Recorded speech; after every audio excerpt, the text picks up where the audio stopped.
Hey guys, it's Sophia. For today's video, I'm going to be talking about all of the courses that I took throughout my high school career, even some classes that I took in 7th and 8th grade that helped me get into Stanford, Harvard, Duke, and the rest of the schools that I was accepted to.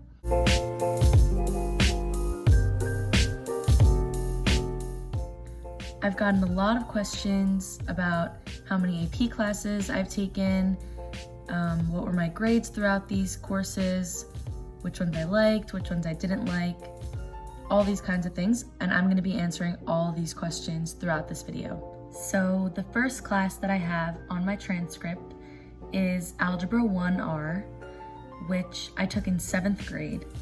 And so basically I was a part of a program where I was able to take math a year earlier than the rest of the kids in my grade. So that was the first class that I took, and I got a 97 weighted average. The next classes that I have are in 8th grade, where I took Geometry Honors, Earth Science Honors, and Mandarin Chinese 1R. So basically for Chinese, I took Chinese in 7th and 8th grade, but they count both of those years of Chinese as Chinese 1R. So the reason why Chinese only shows up on my 8th grade transcript and not on my 7th grade transcript is because I started Chinese in 7th grade, but both of the years of instruction count towards 1 credit. So that is the Mandarin Chinese 1R credit. And I got a 99 for that. And then I took Earth Science Honors, which I got an 100 average for that. And then Geometry Honors, which I got a 99. The next classes that I have are my 9th grade classes. So I have English 9 Honors, which I got an 101, World History 9 Honors, which I got 100, Algebra 2 Honors, 99, Living Environment Honors, 97, Mandarin Chinese 2, 94, Career and Financial Management, 98, Mixed Chorus, 100, Chamber Orchestra, 100, Phys Ed, 98. I just want to touch upon my music classes. So throughout my high school career, I have taken music classes, and I'm a part of the chorus department and also the orchestra department. So as you can see, in 9th grade, I took mixed chorus and chamber orchestra. So at my school, there are 10 periods in a day, and you can choose to fill your whole day up with 10 classes. And so it was kind of hard for me to pick and choose which other academic classes I wanted to take, especially because I was taking 2 periods of music. And this was a hard decision for me because I love music and I love everything about orchestra and chorus, so I wanted to stay in these classes. So my advice to you guys that are interested in music, I would say stick with music. Don't quit, because music is something, especially to me, it's been an escape from the academic world in my school, especially because it's very rigorous and demanding. And so I would just go to chorus and relax and do what I love to do, which is singing. And so I've taken two periods of music every year of my high school career, which I think shows dedication, it shows passion about this, about music in general. So for 10th grade, I took 2 AP classes. The first one was AP Seminar, and the second one was AP European History. So AP Seminar counted as my 10th grade English class, and those of you that aren't familiar with Seminar, it is basically a 2-year sequence. So the first part of it is AP Capstone Seminar, and the second part of it is AP Capstone Research. And if you successfully complete both of those classes and you get above a 3 on both APs, you receive an AP Capstone Diploma. So basically the capstone sequence is a research-based course where you do research about topics that you like and you're interested in. So I had a great experience with the capstone sequence, especially because my teacher was amazing.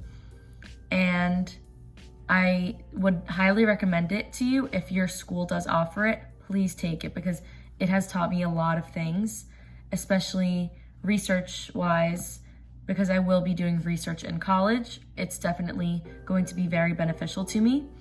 And I ended up getting the AP Capstone Diploma. So overall, it was just a great experience. So for AP Seminar, I got 103. AP European History, I got a 99. Pre-Calculus Honors, I got an 87. I'm just going to talk about Pre-Calculus. Pre-Calculus was probably one of the hardest classes that I took in 10th grade, and probably one of the ones that I struggled the most with throughout my high school career. And so when I got this grade of an 87, I was panicking. I was like, oh my goodness, I'm not going to get into college. This is going to ruin my transcript. I was really panicking. This was probably, I think this is the only 80, like average in the 80s that I have on my transcript. And I thought it was like the end of the world. And now looking back at it, yes, it was a little bit different from the rest of the averages that I had on my transcript, but I really don't think it had that much of an impact on my decisions. So the next thing that I want to talk about is my science courses. So in 10th grade, I decided to take this class called College Exploration of Space, which is a half-year course, or in my school, it was every other day. So it counted as half of a credit. And on top of that, I also took Chemistry Honors, which is what most 10th graders take in my school. And so I took 2 science courses that year on top of 2 AP courses, and I'm pretty sure that that year I didn't have a lunch. So basically, what I said before about my school offering the ability to book up your day like for 10 periods, I took that opportunity, and I think all I had was half a period. So basically, every other day I would have a lunch period. So, I mean, in my case, since I like being busy, I like doing a lot, I liked it. And obviously, I wish I would have left another period for me to eat lunch the other day that I didn't have a lunch period. But at the same time, I did have a great time in all the courses that I took. But I would say that 10th grade, in my opinion, was the hardest year of high school. And I would just say because I took Pre-Calculus Honors, Chemistry Honors. The Chemistry Honors in my school is typically known as one of the harder courses. And I also took European History, which took up a lot of time. And at the same time, I was doing winter track, a lot of extracurriculars. It was a lot for me to handle. So 10th grade was a rough year for me, but I got through it, thankfully. And I took Mandarin Chinese, Computer Tech and Careers, Concert Chorale, Chamber Orchestra, Phys Ed, and Health. So the next classes that are on my transcript are my 11th grade classes. And 11th grade, I took 4 APs. And then I also took the AP Spanish test at the end of the year without taking the course. So I took AP English Language and Comp, which I got an 106 average, AP Capstone Research, 108, AP US History, 101, Calculus Honors, 98, AP Chemistry, 91, Physics, 93, Mandarin Chinese 4H, 102, and Concert Chorale, Chamber Orchestra, and Yoga, I got 100s. So I didn't have any lunch most days, and I would basically eat in any class that my teachers would let me eat in. And on top of that, I took 2 science courses that year. So I took AP Chemistry and Physics Regents. So I took a lot of classes that year, but surprisingly, it was not as stressful as my 10th grade year, which I know is kind of weird.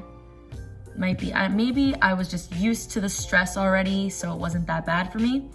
But I would say that if you do have the room in your schedule, you should challenge yourself, but definitely if you know yourself and you know that you might get too overwhelmed, too stressed, do not take this many courses.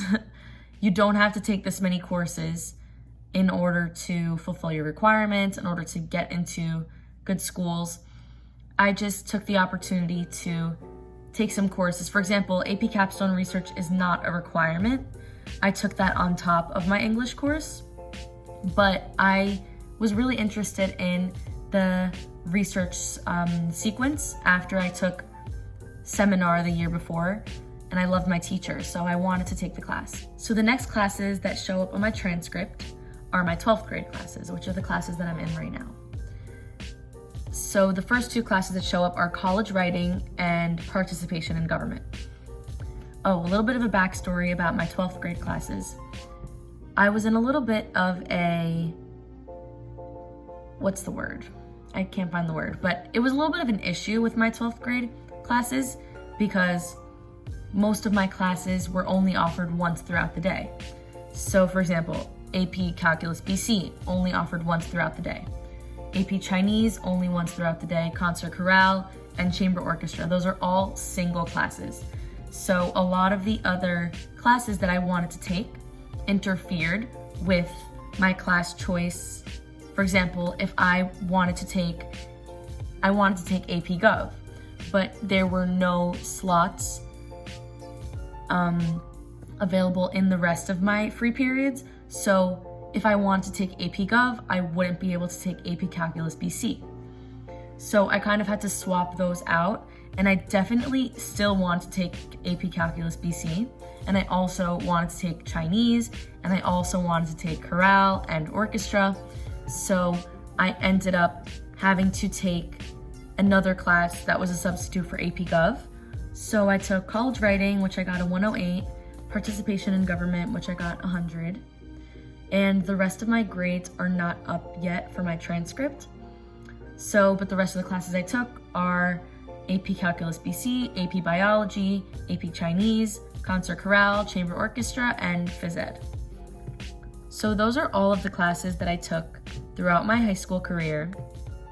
And for those of you that aren't familiar with New York State Regents, I did take, let me count how many. I took Algebra 1, Geometry, Earth Science, Living Environment, Algebra 2, Global History, Chemistry, English, US History, and Physics. So I took 10 Regents. And on all of them, I scored above Mastery, which is an 85. And so I think that if you are in New York State and you are stressing about studying for your Regents exams, of course study hard. I did study hard for all of these Regents, but most of the times, schools that are outside of New York State do not know what Regents are because they are only offered in New York. So of course, if you're applying to Binghamton or any state school, any SUNY, any CUNY, they all know what Regents are because it is in New York. But Stanford doesn't know what Regents are, and they really don't pay that much attention to them. So if you don't score above Mastery on one test, I would say don't stress out too much about it. If you do have the chance to retake it, you can. I think I retook one Regent. I don't remember which one it was. It was one of the math ones, but I ended up getting the same score. It doesn't really matter in the end. So my student GPA, I'm going to show you guys at the bottom, was a 98.624 at the end of like what I have so far. And I don't think that counts my courses for this year yet, but I think that since my school does grades a little bit weird, they do on a 100-point scale instead of 4.0. I'm pretty sure this is a 4.0 according to all the scales that I've seen so far, or an A+. So, and my school does not rank their students. They only do valedictorian and salutatorian. So I'm not valedictorian or salutatorian. My school does offer a lot of AP and college courses, and if you're a student that goes to a school that doesn't offer this many courses, just challenge yourself to the best of your ability. Take the most challenging courses that are offered at your school, because colleges will see the fact that they don't offer so many courses. Like, colleges see all of the course offerings at my school the same way that they will see all the course offerings at your school. So if you take the most challenging courses offered at your school, admissions officers will see that. So throughout my high school career, I made sure to take classes that I liked. For example, the music classes, I made sure to always keep both chorus and orchestra in my schedule, no matter what. Of course, I was given some challenges with that. For example, not having a lunch period to eat, or not having any free periods during 10th and 11th grade. But I did it because I love music, and I also wanted to take science courses that I was interested in. And if you are one of those people that are worried about one kind of low grade on your transcript, don't worry about it so much. If the more you worry about it, the more it'll bring you down. Obviously, that's a little hypocritical of me to say, because I was very worried about the 87 in pre-calc that I got, but in the end, it didn't really do that much harm to my college application process. So I really hope this video helps you guys out, especially now that you guys might be choosing your classes for next year. Please like this video, comment down below, and subscribe to my channel. I will be putting out a poll for what my next video should be, so please make sure to vote on that poll. Again, thank you guys so much for watching, and subscribe to my channel if you want to see my journey to Stanford this fall.